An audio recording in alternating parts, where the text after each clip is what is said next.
Criterios. Una entrevista de Mix de Medios.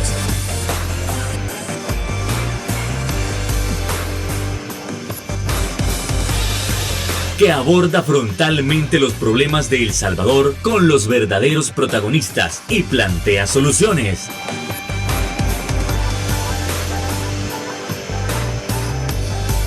Criterios. ¿Qué tal? Muy buenas noches, sean bienvenidos a una nueva emisión aquí en su programa Criterios. Después de haber pasado y de esperar que usted haya disfrutado este rico fin de semana, y gracias por haber iniciado con nosotros esta nueva semana para seguir hablando de esos temas tan importantes a nivel nacional e internacional. ¿Y qué es lo nuevo que hay en esta ocasión? Bueno, desde la semana pasada nosotros veníamos entrevistando a diferentes analistas para dialogar sobre la posible ampliación del régimen de excepción y si en efecto este estaba dando resultados y si era necesaria esta ampliación.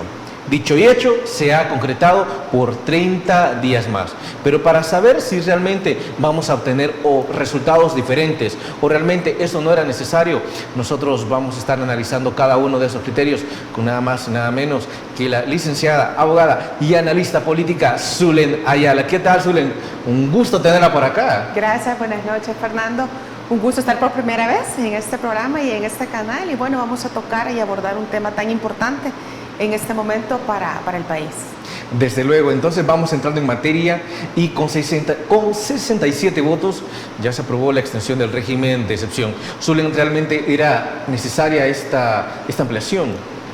Bueno, yo considero que ni siquiera la primera ocasión era necesario decretar este régimen, ya que el Estado, el actual gobierno, a diferencia de gobiernos anteriores, tiene la particularidad de que controla todo el aparato del Estado, controla a la Policía Nacional Civil, controla a la Fiscalía y ahorita tiene actualmente muchísimos jueces que prácticamente trabajan para el gobierno, incluidas varias salas de la Corte Suprema de Justicia, por no decir toda la Corte Plena.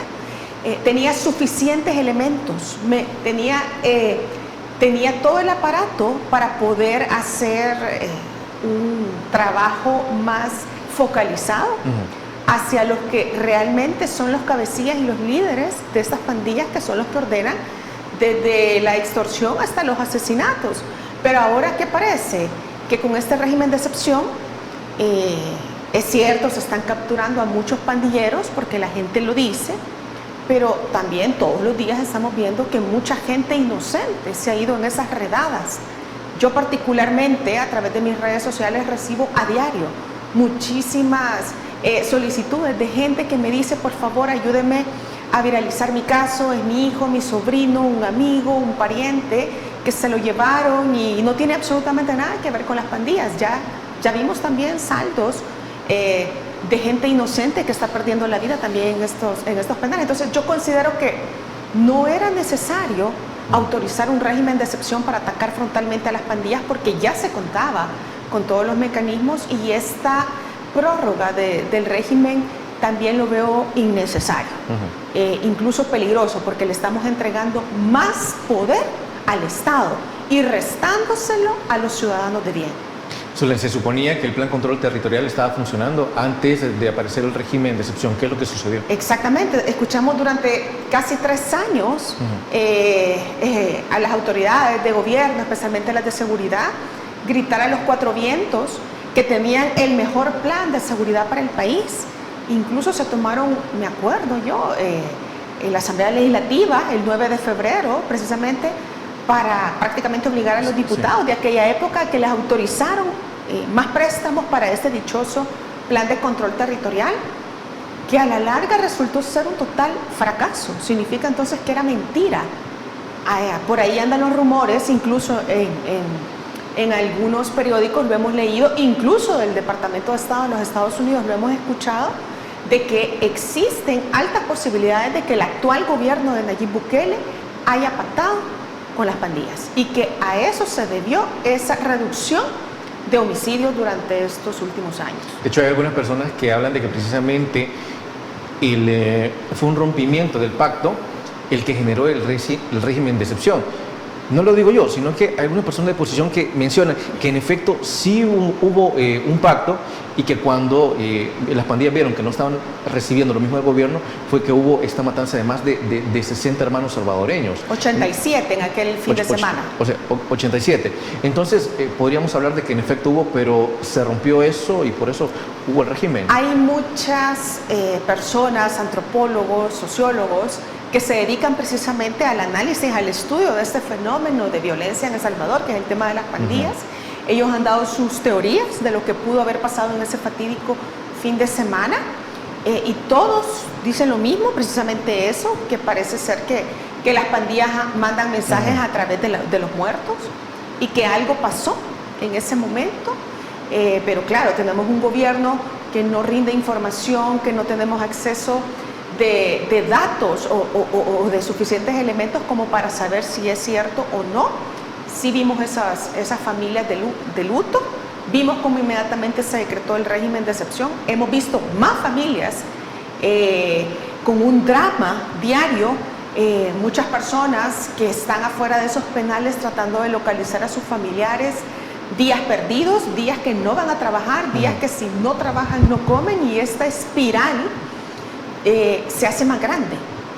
No creo yo que solamente la represión vaya a solucionar este grave problema, porque, como repito, hay dramas familiares de mucha gente inocente que está pagando, en este momento sí están pagando justos por pecadores. Entiendo de que han salido algunos casos como aquellas personas que ya habían cumplido su condena, pues ya no tenían nada, deudas con el Estado mismo, pero que al mantener los tatuajes vuelven a prisión.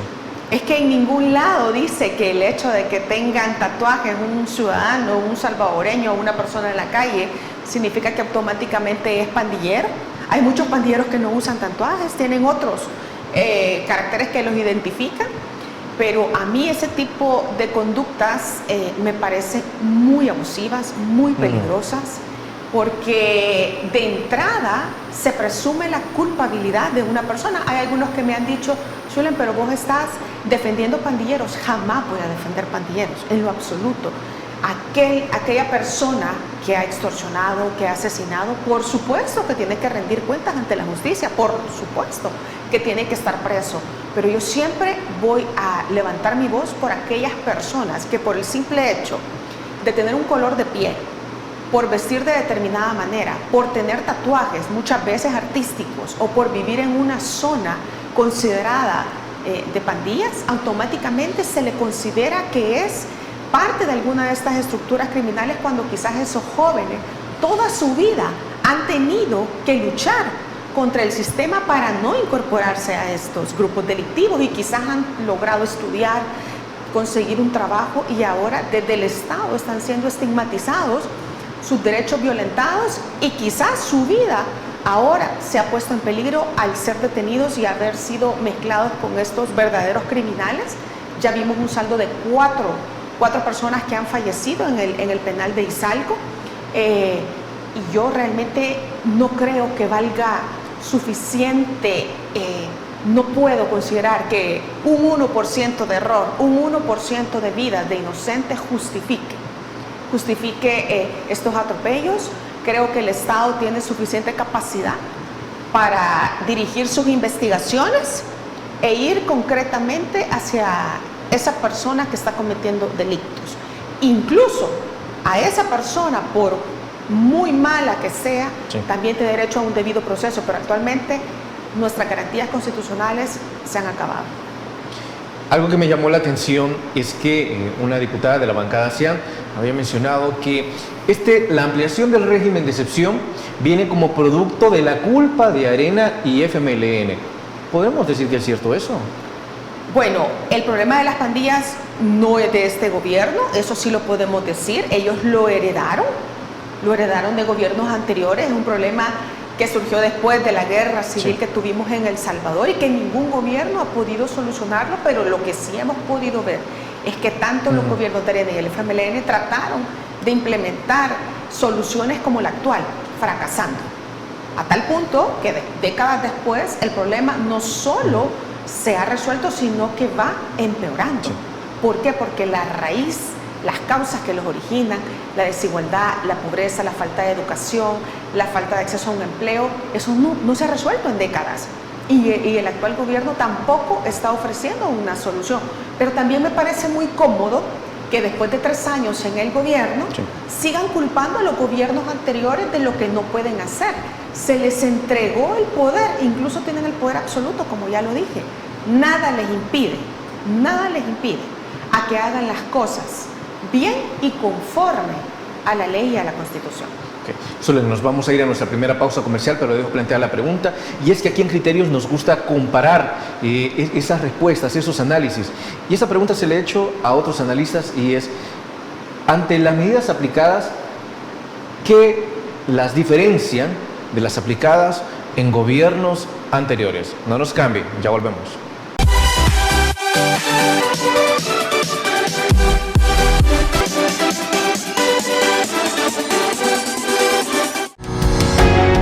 Samvar, una empresa que cree en la sostenibilidad ecológica y en la cultura de productos biodegradables en El Salvador, decididos a proveer las mejores soluciones en limpieza, porque cuidar el medio ambiente es tarea de todos.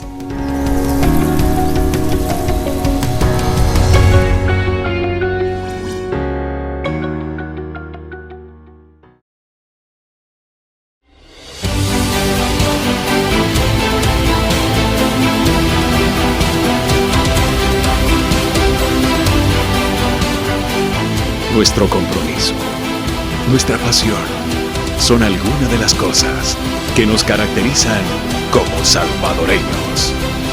Farmacia La Buena, la farmacia de todos.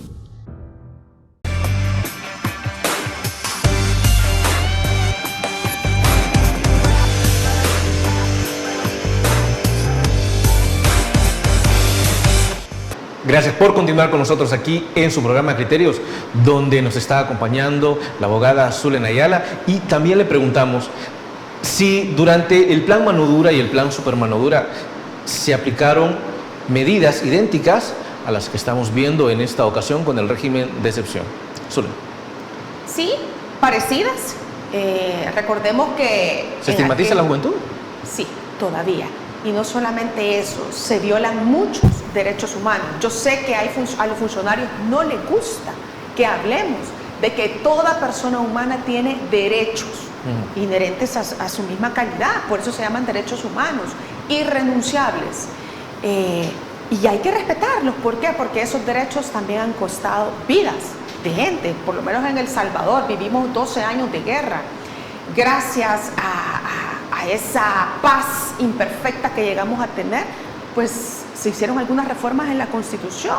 Actualmente podemos opinar libremente sobre ciertos temas, cosa que antes de la guerra no podíamos hacer. Logramos ganar algunos derechos y no los vamos a dejar perder. Pero volviendo al tema de qué se diferencia con esos gobiernos anteriores, que los anteriores no tenían el poder total como lo tiene actualmente el gobierno de Nayib Bukele. Ya mencioné, controla todos los órganos del Estado. Y con ese control absoluto deberíamos de ver que haga las cosas bien.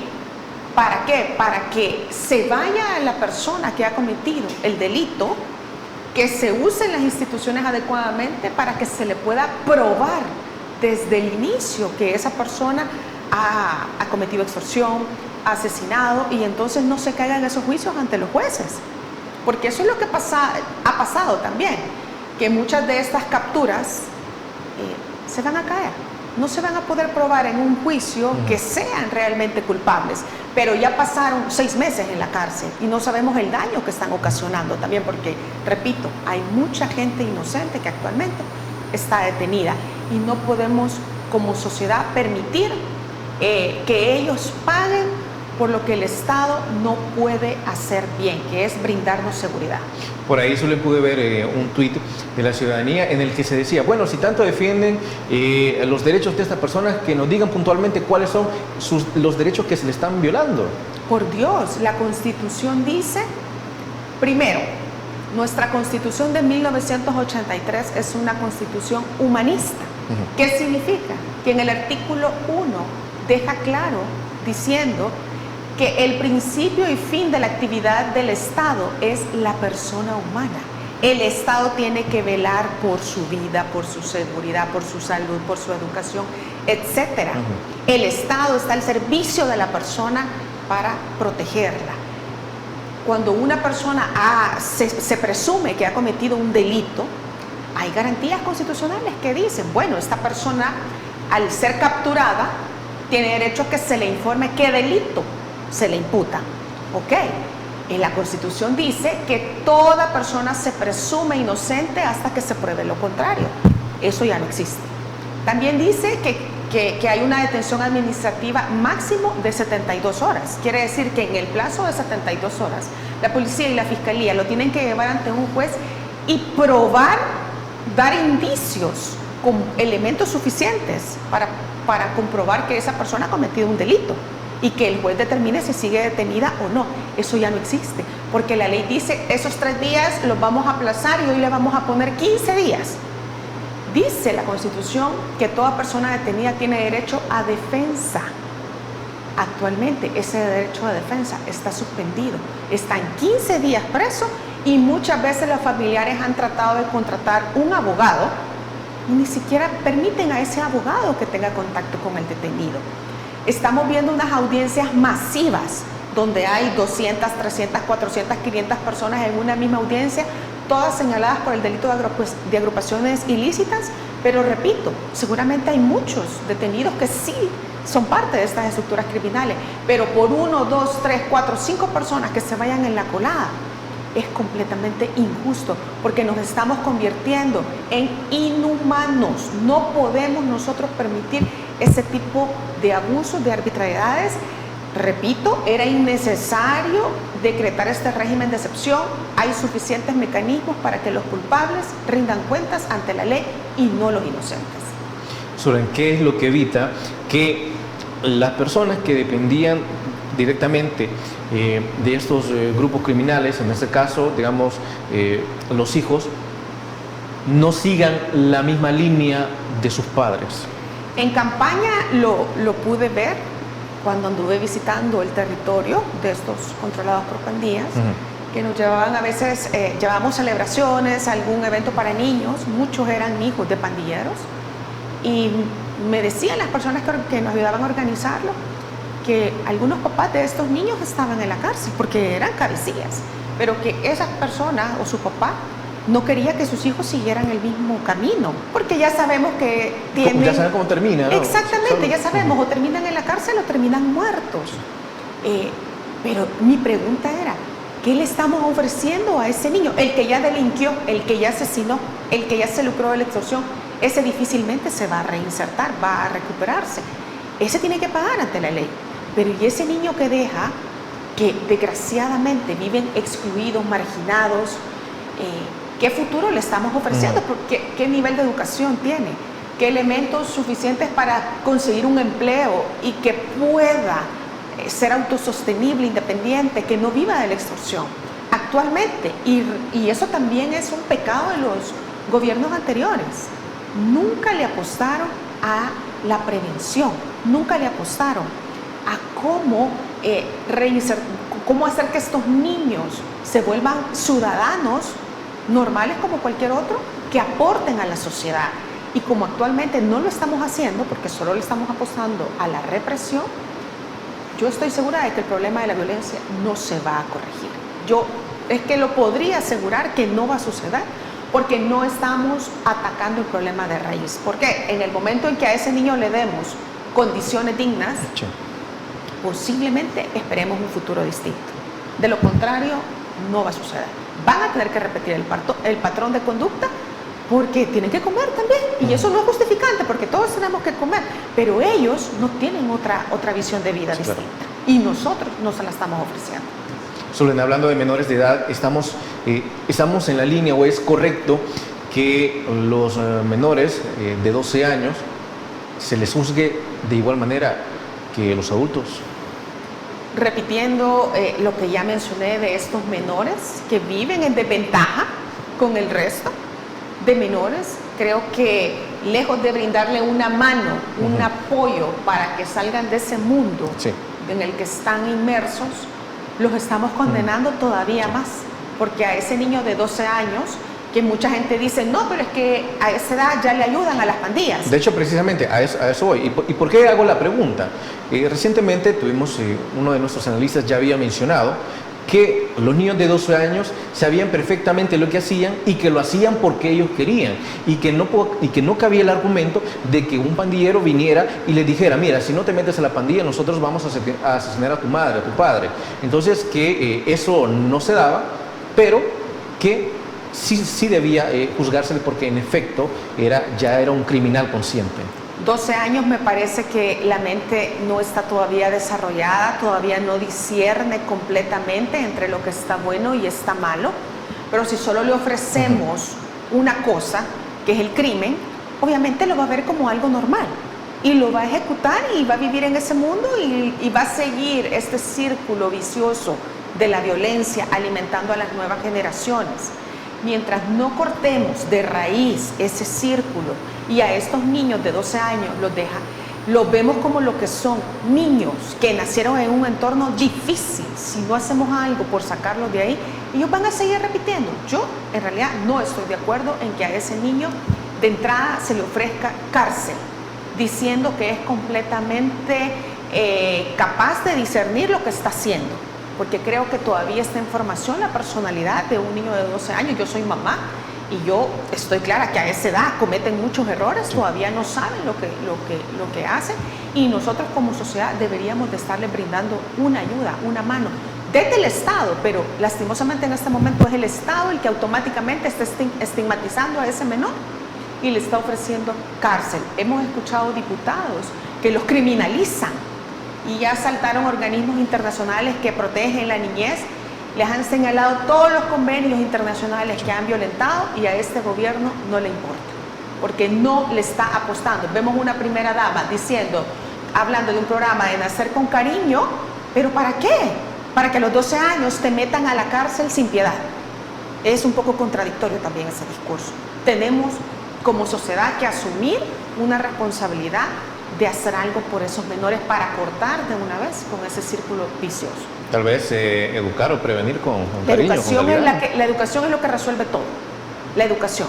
Pero como los efectos se ven a largo plazo, puede que este gobierno comience ahorita, le faltan 2 años para terminar su periodo, pero seguramente los efectos se van a ver dentro de 15, 20 años. Los palmarés, los aplausos se los va a llevar otro gobierno, y ningún gobierno quiere eso. Nadie quiere apostar a largo plazo, quieren que tengan efectos inmediatos electoralmente hablando, para que se traduzca en un apoyo al que está gobernando. Claro. Hemos hablado de políticas represivas, ya por ahí tocamos el tema de la prevención, pero me gustaría también que tocáramos el tema de la reinserción. Para las personas que ya estaban terminando su condena, ¿qué opciones le brinda el Estado para reinsertarse en la sociedad y que no vean nuevamente la vía criminal como la única para buscar su sustento? Yo personalmente no conozco ninguna. No conozco ninguna oportunidad que se les brinde a estas personas que en el pasado cometieron un delito, pagaron una pena y quieren convertirse en personas de bien, o por lo menos ciudadanos normales. No conozco. Yo, la verdad, a excepción tal vez del trabajo de alguna iglesia, alguna ONG, pero como sociedad nosotros tendemos a marginarlo. Como sociedad nosotros tendemos a verlo como un leproso y que no lo queremos cerca de nosotros porque ha sido parte de alguna de estas estructuras. Lo seguimos marginando, lo seguimos excluyendo y lo estamos prácticamente obligando a que regrese a la única actividad que sabe hacer, que seguramente es lo que le da de comer. Porque el tema de la extorsión, hay tanta gente que vive de ese dinero fácil, que yo estoy segura que no están dispuestas a renunciar a ese medio de vida ilícito del cual ellos se nutren. Pero aquí, repito, somos toda la sociedad en conjunto quien tiene que decidir cómo vamos a solucionar este problema. Aquí el gobierno puede decidir cómo lo va a castigar, pero a largo plazo no es sostenible. Tampoco solo castigo, castigo y castigo pueden implementar la pena de muerte, y yo estoy segura que aún así el tema de las pandillas no se va a erradicar, porque no es, si no atacamos la raíz, no lo vamos a solucionar. Sí. Vamos a nuestra segunda pausa comercial, pero le dejo planteada la pregunta: ¿están en lo correcto al pronunciarse las distintas organizaciones internacionales sobre lo que está pasando en el país? O, como dice el presidente de la República, Nayib Bukele, simplemente defienden a los criminales? ¿Cuál es la respuesta? Bueno, hay que descubrirlo luego de la pausa comercial. No nos cambien, ya volvemos.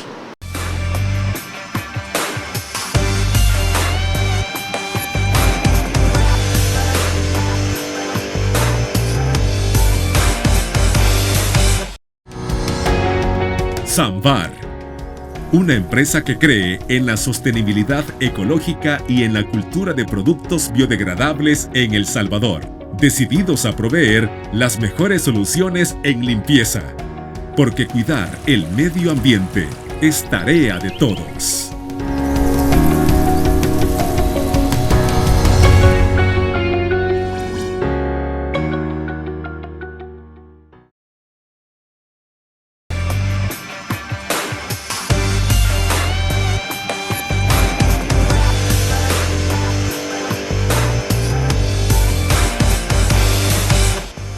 Gracias por continuar con nosotros aquí en su programa Criterios, donde habíamos planteado la pregunta: ¿están en lo correcto los organismos internacionales al decir que en El Salvador, en tanto exista el régimen de excepción, se siguen violando los derechos humanos? O, como dice el presidente Nayib Bukele, son organizaciones que defienden a los criminales. A ver, ¿de qué parte nos quedamos? ¿Con qué criterios nos quedamos? Bueno, hay que seguir analizando esos criterios con Zulen Nayela. Pues no es excluyente Sí. que uno pida respeto por los derechos humanos y seguir siendo un ciudadano de bien.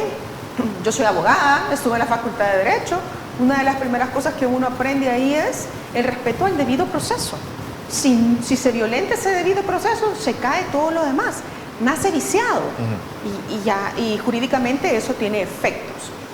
Me parece muy peligroso que el presidente esté tildando a los organismos internacionales de que utilizan a las pandillas como su brazo armado.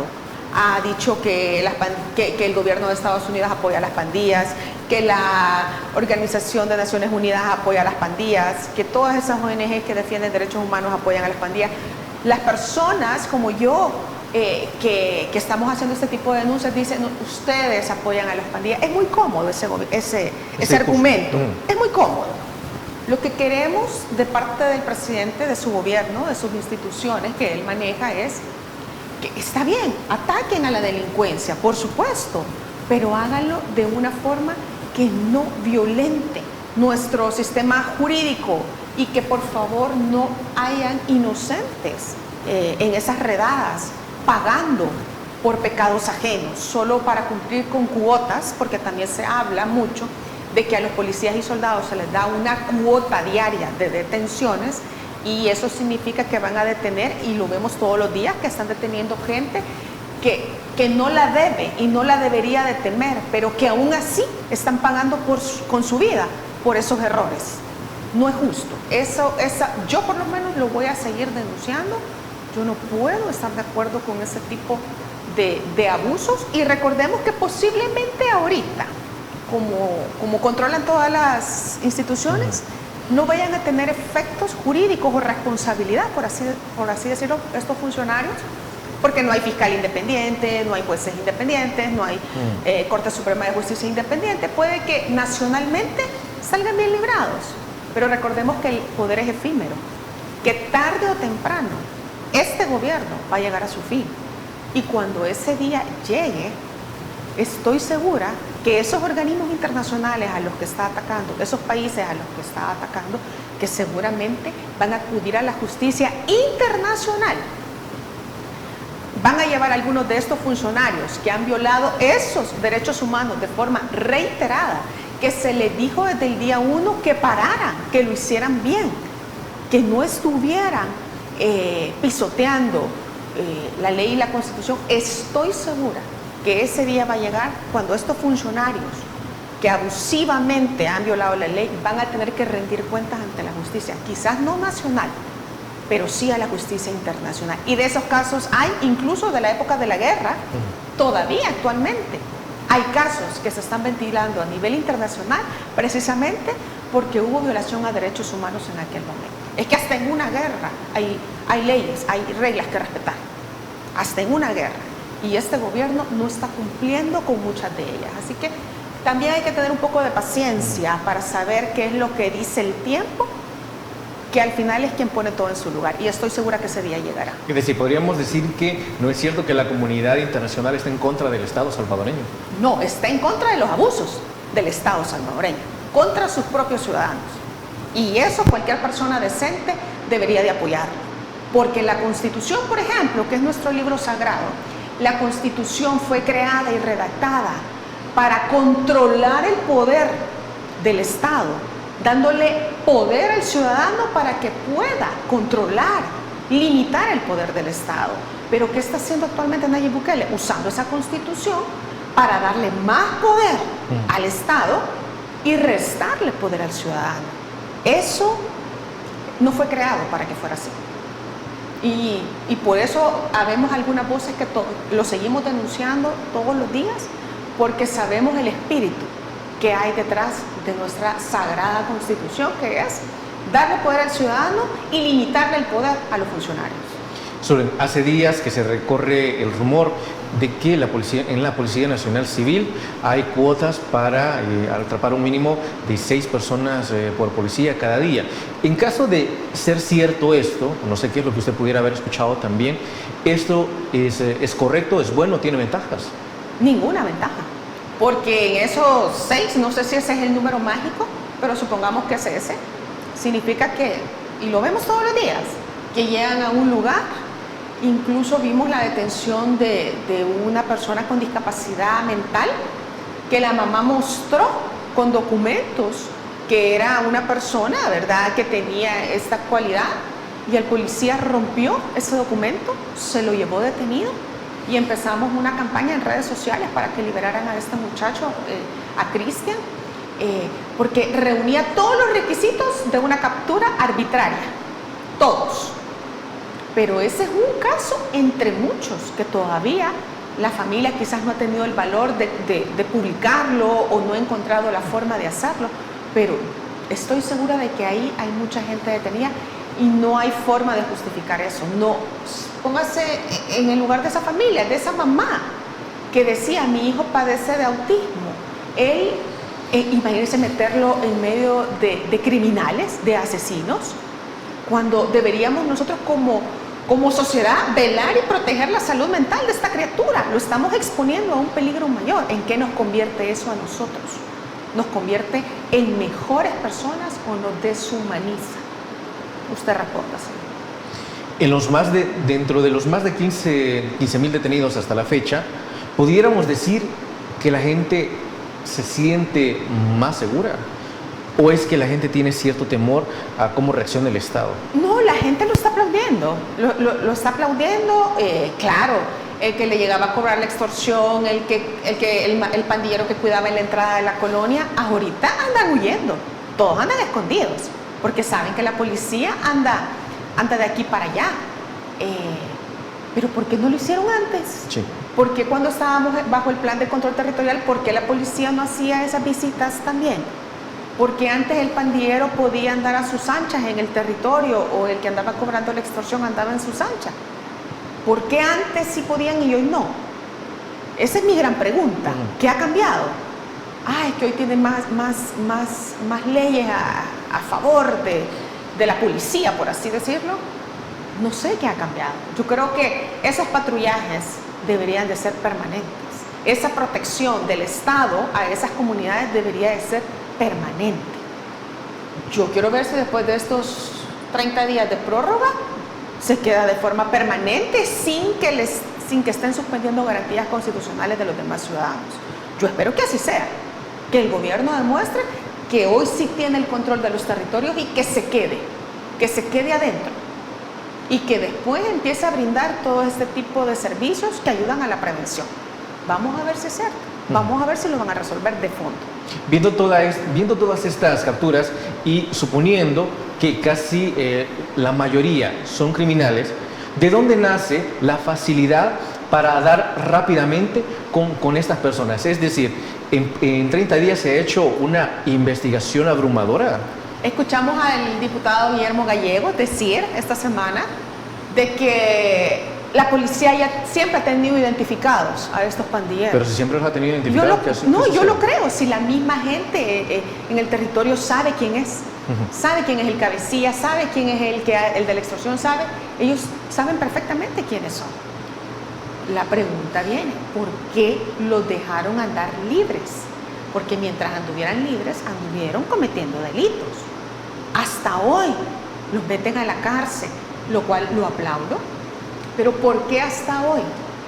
Es mentira que en 30 días han dado con ellos. Es mentira. El Estado siempre ha sabido dónde están. Por eso, repito, vamos a ver después de estos 30 días de prórroga si realmente el gobierno va a solucionar el problema de raíz. Recuerdo que durante el gobierno de Salvador Sánchez Sereno hubo en una ocasión que se dieron poco más de 50, 60 en un día también, y que fue cuando se hicieron un par de movimientos ahí en el gabinete y se publicó, algunos decían que por error, un mapa donde tenían identificadas a las pandillas, qué puntos controlaban. Y eso fue en un tuit, pero que posteriormente fue eliminado. Entonces, en efecto, esto podría apoyar la idea en que la policía ya tenía detectados a esos criminales. Hay que ser muy ingenuo para pensar que no. Claro que sí, siempre los han tenido mapeados, siempre los han tenido claramente ubicados, siempre. Para eso se necesitan recursos tecnológicos que ahora ya los tiene el Estado, las escuchas, etcétera, etcétera. Por supuesto, el GPS, claro que siempre lo han sabido. La gran pregunta es, ¿por qué no los habían capturado? La otra pregunta que yo me hago también es, ¿por qué el gobierno de Nayib Bukele se niega a extraditar a los 14 cabecillas de pandillas que está requiriendo Estados Unidos para ser juzgados allá? Lo que también me sorprende es saber que algunos de esos 14 cabecillas que deberían estar presos andan libres. Y ya dijimos, el Estado estoy segura que sabe dónde están. Sí. Si hay forma de rastrearlos. ¿Por qué andan libres? ¿Por qué no están capturados? Porque gente inocente está presa, que no la debe, pero quien sí la debe anda libre. Son las grandes interrogantes que yo me hago. Ok, Zulen, vamos a nuestra siguiente pausa comercial y le dejo planteada, como siempre, la pregunta. ¿Es correcto que se haya suspendido el uso de la Ley de Adquisiciones y Contrataciones Públicas, la CAP? Bueno, eso luego de nuestra pausa comercial. Ya volvemos.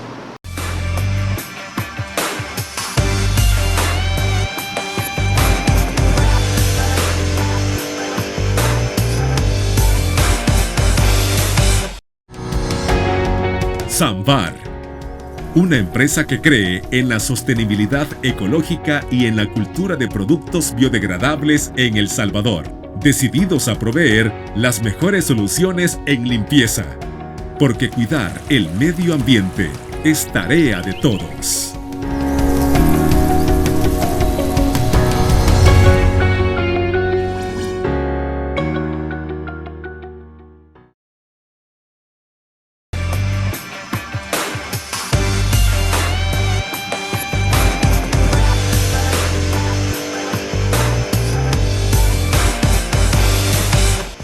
Ya que ayer hubo una sesión extraordinaria en la Asamblea Legislativa para ampliar el régimen de excepción 30 días más, no solo fue ese el único tema, sino la suspensión de la Ley de Adquisiciones y Contrataciones Públicas, la CAP. Algunos diputados de la bancada mencionan que la CAP simplemente obstaculiza el buen trabajo que se está haciendo en el gobierno y el buen trabajo que se debe seguir haciendo durante la ampliación del régimen de excepción. Sí, hay que seguir analizando estos criterios, Consuelo Nayela. Me sorprende realmente que digan que la LACAP obstaculiza, cuando la LACAP existe como un mecanismo de control del dinero público. Es cierto, hay un problema que no es nuevo, ya lo dijimos, tiene décadas de existir, Ya dije que ni siquiera tuvo que haberse aprobado un régimen de excepción, pero tampoco tuvo que haberse aprobado eliminar la aplicación de la LACAP. ¿Por qué? Porque significa que ahorita cualquier compra que haga el Estado en estos 30 días adicionales van a ser compras directas, no van a rendir cuentas, se va a poner en reserva la información. Los ciudadanos que pagamos impuestos no vamos a saber cómo se ha gastado, si se llevó, obviamente no se va a llevar a licitación, no se va a buscar el mejor oferta, se va a designar inmediatamente: a vos te voy a comprar, sin seguir ningún mecanismo de control. Yo pregunto, ¿y eso en qué resuelve el problema de la delincuencia? A mí me preocupa, porque esto lo que genera es un problema de corrupción, que ya lo vimos que sucedió en la época de la pandemia y la cuarentena. Recordemos que en aquella época todavía existía la CICIES, la famosa CICIES, que empezó a documentar con el anterior fiscal ciertos casos de compras irregulares dentro del decreto de emergencia de la pandemia. Fueron alrededor de 20 casos. ¿Qué hizo Nayib Bukele hace un año a través de su bancada 100, el 1 de mayo del 2021? Lo primero que hizo fue quitó al fiscal general y mandó a cerrar las CICIES. ¿Usted volvió a escuchar de esos casos de corrupción? Se acabó la investigación de esos casos de corrupción. Todavía no sabemos cómo se gastaron esos millones de dólares que se le aprobaron de forma extraordinaria al gobierno para que pudiera hacer frente a la pandemia. Información en reserva, información oculta, información que no tenemos acceso a ella. Ahora, con el pretexto de la delincuencia, entonces volvemos a repetir otra vez, es asaltarnos los controles, y otra vez es el ciudadano el que tiene que pagar el precio, porque somos nosotros los que no vamos a saber cómo están utilizando los recursos del Estado para hacerle frente a este nuevo problema. Para mí, esto es la oportunidad para que haya corrupción, para que se robe más. Y eso, pues, el país ya no lo soporta. Si los eligieron era para que hicieran las cosas distintas a como habían hecho los gobiernos anteriores, pero lo que está haciendo es peor todavía. Eso, porque eso viene, esos robos descarados van a salir a la luz tarde o temprano. Eso, ya lo dije, el poder es efímero, y así como en el caso de Honduras, que hemos visto cómo se ha ejecutado la extradición que Estados Unidos estaba solicitando al expresidente. Recordemos que ese expresidente de Honduras utilizó su sala de lo constitucional para que le permitieran la reelección como presidente, a pesar de que la Constitución se lo prohibía. Igualito que en El Salvador. Nayib Bukele utiliza su sala de lo constitucional que le autoriza la reelección para el 2024. Si va a la reelección, va a seguir los pasos de este señor. Yo espero entonces que también tenga el mismo final, porque si llegan al poder para trastocar la Constitución y las leyes, no creo que sea para algo bueno. Así que yo digo, el tiempo va a poner todo en su justo lugar. Es decir, Zulem, para usted no hay un vínculo directo entre la ampliación del régimen de excepción con la suspensión de la LACAP. Claro que no. Es que ya dije, ni siquiera debería existir el régimen de excepción, porque el problema es permanente, no es excepcional, como fue la pandemia. Sí, claro. Esto es permanente. Y a un problema permanente no se le pueden dar soluciones de esta manera, obviando el debido proceso, ya lo dije, pero también obviando los mecanismos de control, porque es dinero público lo que hay de por medio. No sabemos quién suministra la ropa que usan esos presos, a quién se la están comprando, cuánto cuesta. No sabemos quién está dando el servicio de alimentos. No sabemos si se están contratando más custodios. Vimos una información periodística que decía que el director de centros penales, Osiris Luna, había contratado plazas fantasmas de supervisores en las cárceles. Información que ya no vamos a tener acceso, porque como no hay la CAP, no vamos a tener ninguna respuesta de esas interrogantes que nos podemos hacer algunos ciudadanos que sí nos interesa cómo se está gastando el dinero de todos los salvadoreños. Y que entiendo que la LACAP no es la primera vez que se hace a un lado, pero hay que seguirlo ampliando, no sin antes irnos a nuestra siguiente pausa comercial. Ya volvemos.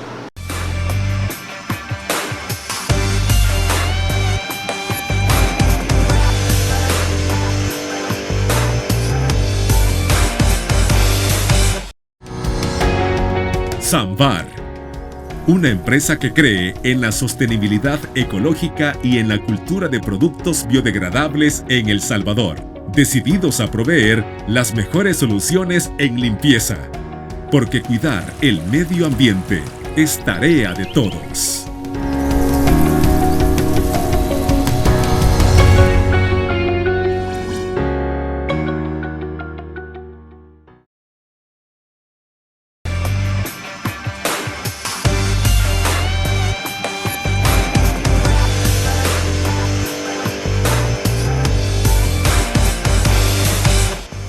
Ya se tenían antecedentes de que la CAP no había sido tomada en cuenta y que por eso surgieron determinadas investigaciones, al menos durante el principio de la cuarentena. Entonces, realmente la CAP ha sido un impedimento para que este gobierno realice sus políticas públicas. Este gobierno se va a caracterizar por no haber tenido ningún impedimento para trabajar. Al inicio de la cuarentena, el presidente Bukele decía que como él no manejaba la Corte Suprema de Justicia ni la Asamblea Legislativa, estaba atado de manos. Pero desde hace un año tiene el poder total y absoluto en sus manos. Hoy sí ya no tiene ninguna excusa para no resolver los graves problemas del país. Pero si su única intención es no rendir cuentas, poner en reserva la información pública, usar a su antojo los recursos del Estado, pues entonces creo que fue muy mala idea entonces haberle dado todo el poder a él. Desde luego. Zulen, se nos ha terminado el tiempo, pero ha sido un verdadero placer haberla tenido por acá. Esperamos próximamente pues volver a analizar cada uno de sus criterios de lo que pasa en el país. Gracias, Fernando. Gracias por la invitación a este programa y sí, espero que podamos volver a compartir más adelante. Un saludo a todos los amigos. Buenas noches. Buenas noches a ti también. Y a ustedes, amigos y amigas televidentes, gracias por habernos sintonizado en esta noche. Y como siempre, recuerde que el criterio más importante en todo aspecto, bueno, ya sabe, lo tiene usted. Que descansen. Criterios. Una entrevista de Mix de Medios.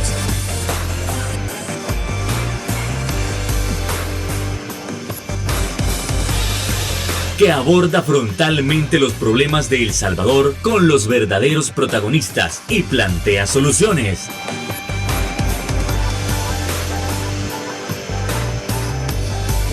Criterios.